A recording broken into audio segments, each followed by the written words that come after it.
نحمده ونصلي على رسوله الكريم اردو اما بعد اس قسم کے اجتماعات میں شرکت کی دعوت دینے کے لیے ہم اسلامی جمہوریہ ایران کے مشکور ہیں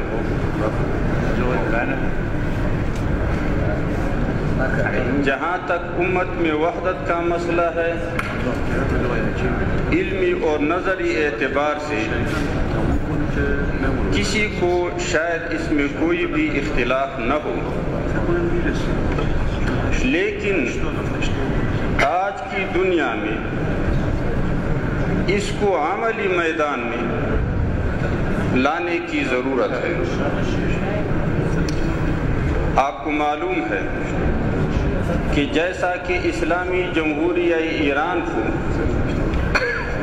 بین الاقوامی سطح پر امت مسلمہ کے خیر خواہوں کے جانب سے بین الاقوامی اسلامی مسائل میں تائید اور حمایت کی ضرورت ہے، اسی قسم کی ایک ضرورت تمام ان احزاب اور تنظیموں کو جو بین الاقوامی سطح میں مختلف ممالک میں اسلامی اقدار کے احیاء اور فروغ کے لیے اور اللہ کی حاکمیت کے لیے مصروف جدوجہد ہیں، ان کو بھی اسلامی جمہوریہ ایران کی اسی قسم کی تائید کی ضرورت ہے۔ بعض جزوی مسائل جو عالم میں رونما ہوتے ہیں، جس سے پتہ یہ چلتا ہے کہ کسی مسلک، کسی عقیدے اور کسی گروہ کی تائید ہوتی ہے، تو اس سے دشمن کو تفرقہ پھیلانے کے لیے اور بھی مواد ہاتھ آ جاتی ہے۔ ہم کسی بھی صورت میں افغانستان کے مسائل سے چشم پوشی نہیں کر سکتے۔ آپ کو معلوم ہے کہ جیسا کہ کل کے اجلاس میں آغائے فاضلی صاحب نے کہا کہ افغانستان میں آج کا جنگ عقیدے اور نظام کا جنگ نہیں ہے، بلکہ یہ ایک سیاسی جنگ ہے۔ ظاہر بات ہے کہ انہوں نے دبے الفاظ میں یہ تسلیم کیا کہ یہ جنگ اسلامی نظام کے احیاء اور حاکمیت کا جنگ نہیں ہے، بلکہ حصول اقتدار کا جنگ ہے، اور حصول اقتدار کی جنگ میں ان قوتوں کو جو اسلام کے احیاء اور فروغ کے لیے اپنے آپ کو فکر مند ثابت کرتے ہیں، سہیم اور شریک نہیں ہونا چاہیے، جبکہ عملی طور پہ ہم جانتے ہیں کہ وہ ساری قوتیں جو اپنے آپ کو اسلام کے لیے وقف سمجھ رہی ہیں، افغانستان کے جنگ میں کسی ایک فریق کے جانب کھڑے ہو کر کے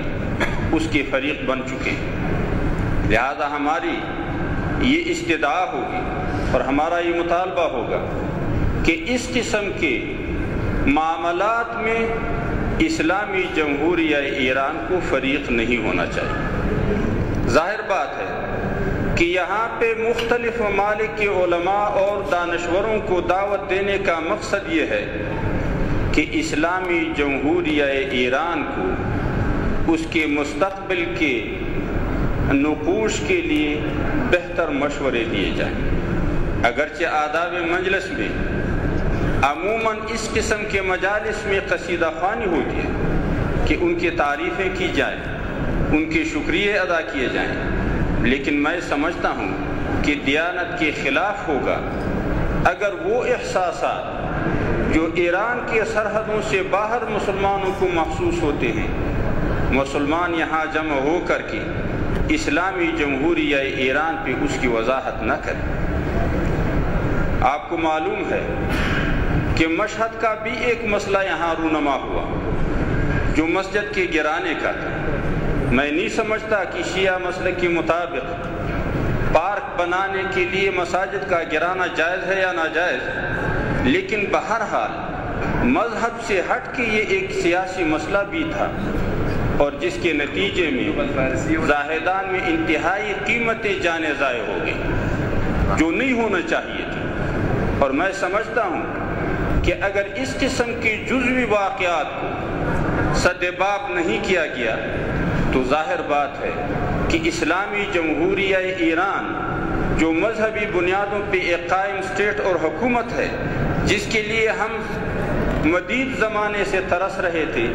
کہ سیاست اور مذہب میں ایک وحدت رونما ہو جائے، یہ نہ ہو جائے کہ پھر دشمن اس کے تنے تنہا اس دنیا میں کھڑے کرنے میں کامیاب ہو جائے۔ میں یقین سے کہتا ہوں کہ بعض حقائق تلخ ضرور ہوتے ہیں، لیکن ان کے جانب توجہ دینے سے راستے کی مشکلات حل ہو جاتی ہیں۔ آپ جانتے ہیں کہ جو مسئلہ شیعہ اور سنی کا پاکستان میں ہے، ہم نے بھرپور کوشش کی ہے کہ وہ آگے نہ بڑھے اور ان کے درمیان ایک وحدت پیدا ہو جائے۔ لہٰذا فقہوں کے درمیان وحدت پیدا کرنا یہ ایک اچھا کام ہے اور اچھی جدوجہد ہے۔ مختلف مسالک میں قربت پیدا کرنا یہ ایک اچھا عمل ہے، لیکن آج کی دنیا میں جو ہمیں ضرورت ہے آقای مولانا شیرانی، اگر شما با فارسی صحبت بکنید شاید بهتر است. اجازه مترجم از زبان بلوچستانی به زبان دیگر ما نداریم، شما به زبان فارسی اگر لطف فرمایید صحبت بکنید